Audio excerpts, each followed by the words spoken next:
Agora sim. Olá, meu nome é Paulo Cogos, estou fazendo essa live para discutir uma questão que surgiu aqui. Nós devemos ser sempre contra o governo ou devemos apoiar um governo que represente uma redução do tamanho do Estado atual? Qual deve ser a estratégia do povo? A estratégia, já respondendo o vídeo, é ser sempre contra o governo. Intransigência moral, essa é a palavra de ordem. O mote desse vídeo é o primeiro ato do Bolsonaro como presidente, que não foi beijar a Michele Bolsonaro, não. Isso tudo bem. O problema foi que ele aumentou o salário mínimo. E eu critiquei, obviamente. Aí as pessoas falaram, não, mas ele não aumentou o salário mínimo tanto quanto estava sendo proposto. E eu disse, não, ele tem que cancelar o salário mínimo. E as pessoas disseram, não, ele não pode fazer isso, ele está restrito constitucionalmente, a Constituição prevê um aumento do salário mínimo indexado à inflação, e se ele fizer isso, a esquerda vai se revoltar, o governo é capaz de cair. Pois bem, isso não importa. Isto é um problema do Bolsonaro, a manutenção do seu governo. Não é um problema do povo. Nós não podemos assumir os problemas do governo para nós somos o povo. Eu vou explicar como isso funciona estrategicamente. Primeira coisa, nós temos que entender que, ao analisar a política, estamos analisando um caso dentro da guerra, dentro das ciências militares. Por isso que a melhor forma é ler os escritos militares, certo? Existe um general chamado Sun Bin, da China Antiga. Ele escreveu uma arte da guerra de Sun Bin, parecida com a do Sun Tzu. E ele escreve o seguinte: as batalhas não são decididas na batalha. Elas são decididas antes, por fatores que ocorrem antes da batalha. Em política é a mesma coisa. No campo de batalha político, antes que qualquer jogada dos agentes políticos aconteça, existem mudanças psicossociais no povo. E estas mudanças psicossociais são captadas de forma empreendedorial pelos agentes políticos. Nós vemos aqui que o empreendedorismo, a guerra estão muito ligados, porque todos eles lidam com formas de ação humana.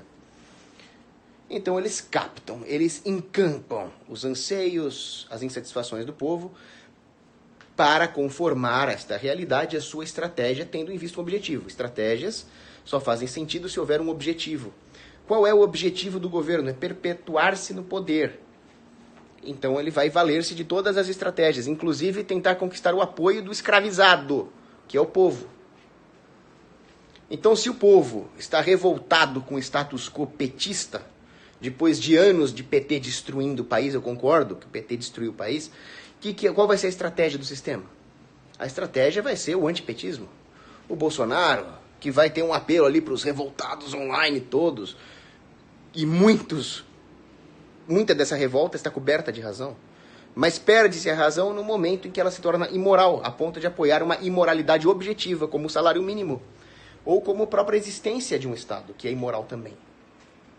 Nós não podemos cair na jogada do governo, que tenta nos comprar de todas as formas. Então o Bolsonaro fala, olha lá a petralhada lá no Nordeste votando no PT por causa do Bolsa Família.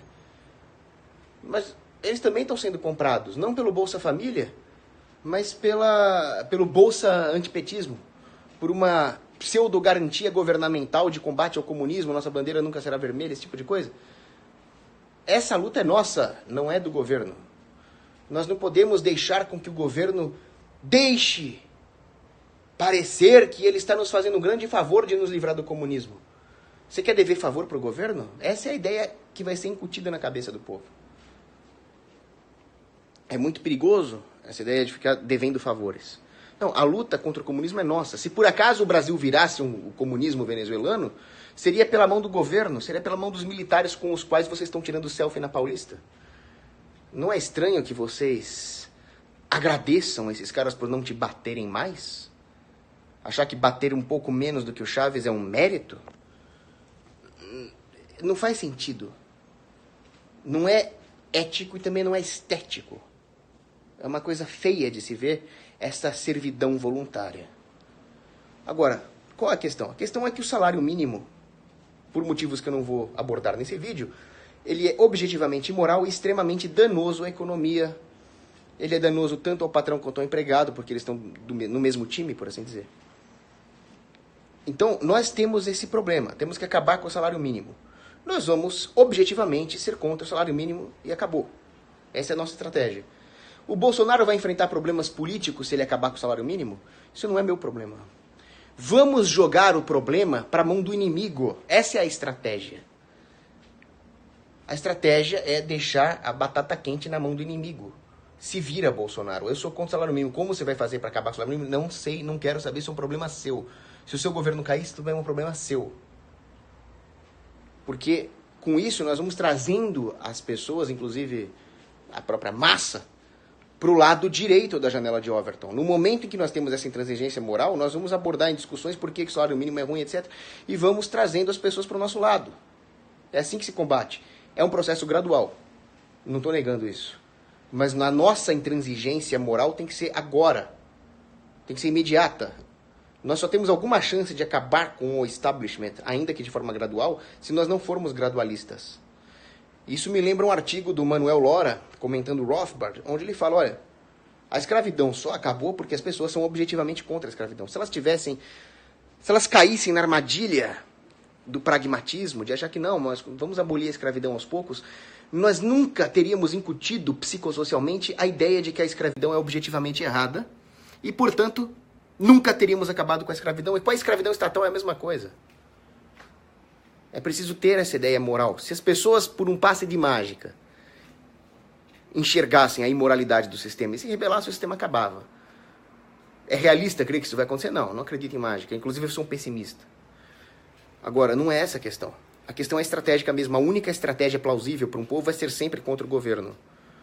Do contrário, o governo vai usar a própria flexibilidade moral da população contra ela, e é assim que os estados começam. Joga o problema para o governo. Nós não podemos assumir um problema criar um dilema moral artificial. Eu não sei se eu sou contra o salário mínimo ou se eu apoio uma estratégia do menos pior para que o Bolsonaro não tenha a sua estabilidade política prejudicada. Você está criando um dilema artificial. Para mim, as coisas são mais simples. Elas não são mais fáceis, elas são mais simples. Eu sou objetivamente contra a imoralidade do salário mínimo. Bolsonaro se vira. Isso, mais uma vez, remete ao grande estrategista militar Sun Bin. Ele diz o seguinte, existem terrenos que são fáceis de defender. Imagina, você está num platô ali, o inimigo está numa planície abaixo do platô, fácil de defender. E existem terrenos que são letais. Existem terrenos que, quando o inimigo se propõe a atravessar, ele está se arriscando muito. O que Sun Bin recomendava? Estabeleça as suas operações defensivas num terreno fácil de ser defendido. Ele chamava de tenable terrains, eu li em inglês, né? E ataque o inimigo nos fatal terrains. No campo político, qual é a correspondência? A correspondência é a seguinte, o terreno facilmente defendido é o terreno moral. Se existe uma medida do governo que é imoral, a população tem o dever de se colocar contra. E isso é muito fácil de ser defendido. E acabou. O governo nunca vai conseguir se defender moralmente porque ele é, por definição, imoral. Se as pessoas tiverem isso na cabeça, defender a existência de um Estado e todas as contradições que advêm disso se torna fatal. E é aí que nós atacamos o governo. Os problemas que porventura sejam gerados vão ser um problema do governo, não um problema do povo. Vocês vão parar de me atacar e vão começar a atacar o governo. Olha que legal, olha que saudável, né? Vocês vão parar de me chamar de gordinho, virgão, e vão começar a atacar o governo, que é o que vocês deveriam estar fazendo, em vez de vir aqui no meu Twitter me xingar. Não é mimimi, não, é estratégia. Esse é o grande ponto. Como é que passa pela cabeça de alguém não questionar o governo? Olha, Sócrates, ele dizia o seguinte, a elevação do homem, a aquisição da excelência no homem está em questionar a si próprio e aos outros. Se você tem uma ideologia inquestionável e se você não questiona o governo porque você acha que tem coisa pior, o governo conseguiu o que ele queria. Sempre haverá numa democracia o risco de algo pior. Essa é a grande moralidade da democracia. Você está defendendo o mesmo sistema que quase elegeu o Haddad. Já pensou nisso? Você acha isso moral? Se nós fizéssemos uma votação, você, telespectador, vamos fazer uma votação para te matar? 4 pessoas votam a favor de te matar. 5 votam contra, inclusive você. Aí você não é morto. Viva a democracia? Não. Maldito seja esse sistema que quase me matou por um voto, você devia pensar. Já pensaram nisso? Então não legitime o governo, porque no momento em que o governo usa o medo de algo ainda pior para se manter no poder e fazer com que as pessoas não mais adquiram esta excelência de questionar, o governo está conseguindo seu intuito e está tendo mais incentivos para perpetuar contradições que gerem riscos do surgimento de ideologias políticas piores, cada vez piores, para que as pessoas se agarrem à primeira solução que aparecer. Eu chamo isso de balizamento do desespero. É um termo político que eu inventei. Balizamento do desespero. Por isso que eu não torci pro Haddad. Tem gente que me acusa de querer ver o circo pegar fogo. Não, eu não torci pro Haddad. Eu não votei, eu votei nulo, né? Inclusive filmei meu voto nulo. Mas no meu íntimo eu estava torcendo pro Haddad perder. Por quê? Porque se o Haddad ganhasse, é verdade, ia ter uma desestabilização, talvez até separatismo, que seria maravilhoso. Mas talvez surgisse um balizamento do desespero na forma de uma intervenção militar que desse ainda mais poder aos militares do que eles estão tendo agora com o general Mourão de vice. Não, eu não quero ver o circo pegar fogo. Eu quero a intransigência moral independentemente de qualquer coisa. Eu prefiro que o circo não pegue fogo, porque eu tenho tendas nesse circo. Minha casa, minha empresa. Mas isso não muda nada. Isso não muda a nossa luta. Eu não preciso que piore para entender que as coisas têm que melhorar. A minha intransigência moral não depende disso.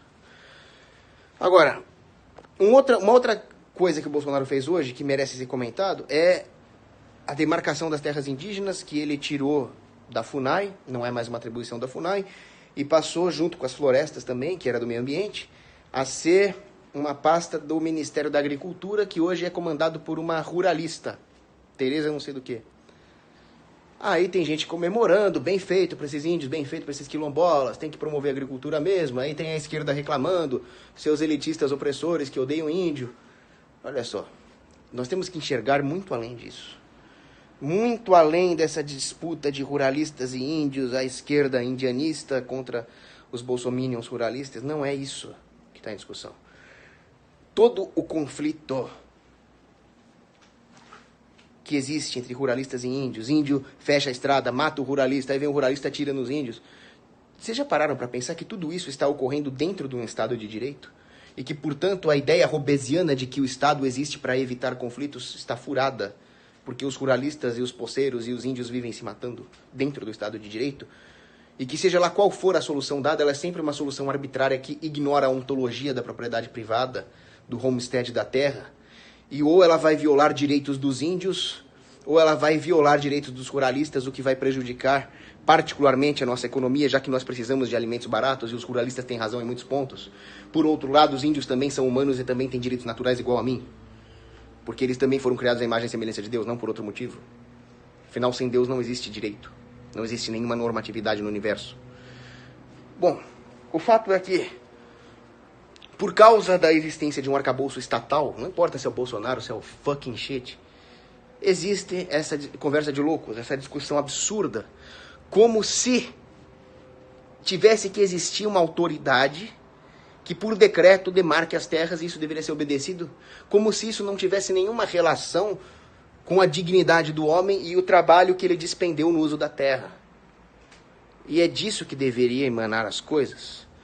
Tem um livro, o Terry Anderson, chama Not So Wild West, onde ele mostra como que os pioneiros lá que se expandiram para o oeste chegavam em acordos de delimitação de propriedade de forma espontânea e o governo só atrapalhava.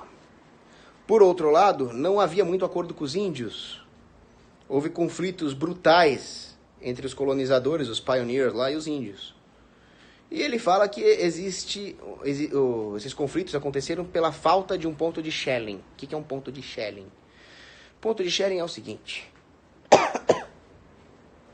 Quando existem elementos em comum entre dois grupos, elementos culturais, religiosos, filosóficos, ou mesmo de interesses materiais, a probabilidade deles chegarem num acordo espontaneamente é grande. Isso não, segundo esse livro, Nosso Wild West, não havia isso entre a cultura do colonizador americano e os índios. E por isso eles entravam em conflito. Na verdade, apesar de eu concordar com a ideia do ponto de Schelling, eu discordo que essa tenha sido a causa dos conflitos. A causa dos conflitos é que não houve um reconhecimento da dignidade humana do índio, algo que aconteceu aqui no Brasil com os jesuítas por causa da religião católica, e lá não tinha a catolicidade. Agora, houve uma exceção. Esta exceção aconteceu na Pensilvânia, William Penn, daí o nome Pennsylvania. William Penn, entre 1681, 82, não importa, e 1690 e pouco, ele estabeleceu um experimento quaker ali na Pensilvânia, que chegou perto do que seria um anarquismo, pelo menos no começo. Agora, o grande feito dele foi a paz com os índios. Ele conseguiu a paz com os índios. Por quê? Porque sempre existirá oportunidade para um ponto de Schelling. Porque, ao contrário do que marxistas e nazistas defendem, existe um elemento em comum nos humanos, no que tange ao uso da lógica, da razão, da empatia e da aquisição de conhecimento epistemológico. Os índios são humanos. Logo, é possível haver um ponto de Schelling sempre. E o William Penn conseguiu isso, através de algo que nos une a todos, que é o livre comércio capitalista. Ele negociou terras com os índios. Vamos comprar terra, quanto você quer para deixar eu usar isso aqui?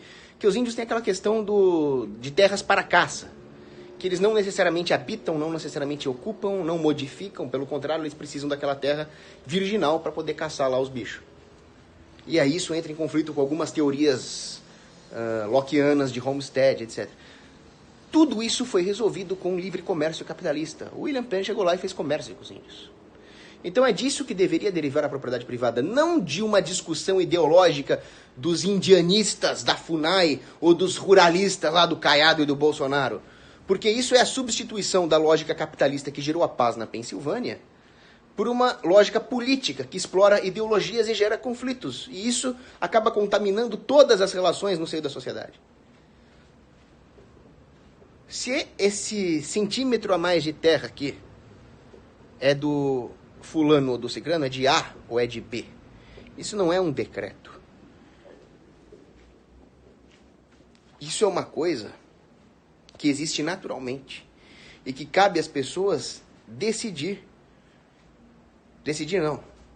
Depreender. Essa é a palavra certa, desculpa. Depreender, ao invés de decretar. E a decisão vai ser tomada com base na natureza real das coisas, ontológica, não política. Real, não nominal. E o capitalismo ele tem essa capacidade de tornar irrelevante esses pontos cinzentos que a humanidade, na sua razão limitada, não consegue depreender, através de um comércio. Simplesmente porque a quantidade de informação necessária para depreender essa coisa na precisão de centímetros é cara demais. É mais fácil entrar numa negociação. Olha a beleza da economia, é lindo demais. É o contrário da política.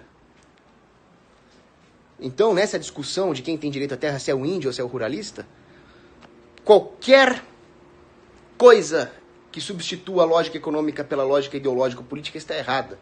Mais um problema do Bolsonaro. É claro que os índios têm terra demais, que eles não usam e que lhes é demarcada por pura demagogia politicamente correta. É claro que precisa de mais terra sendo usada para agricultura. Mas não é esse o ponto. O ponto é uma questão de homestead, ao invés de gerar mais conflitos. Ou seja, no final das contas, a única estratégia possível é a intransigência moral. A recusa de lutar no campo de batalha onde o inimigo sempre vence, que é o campo de batalha político. E lutar no campo de batalha onde o inimigo do establishment sempre vai perder, que é o campo da moral, o campo da racionalidade, o campo do capitalismo de livre mercado, onde toda a falsidade do sistema será exposta. Nesse campo de batalha, eles perdem sempre. Portanto, não caia na armadilha do inimigo, não faça o jogo do inimigo, procurando o que é menos pior para manter o poder deste governo que você acha que vai resolver os seus problemas, quando você apenas está aprofundando o problema, se eximindo de lutar você mesmo pela sua liberdade e pedindo isso para o governo, sendo que o governo não tem o menor interesse em fazer isso. O governo tem interesse apenas em explorar o status quo para se manter no poder e gerar mais comodismo na população. Então entenda que a estratégia do governo não coincide com a estratégia do povo. porque os objetivos são diferentes. É isso. E, uai,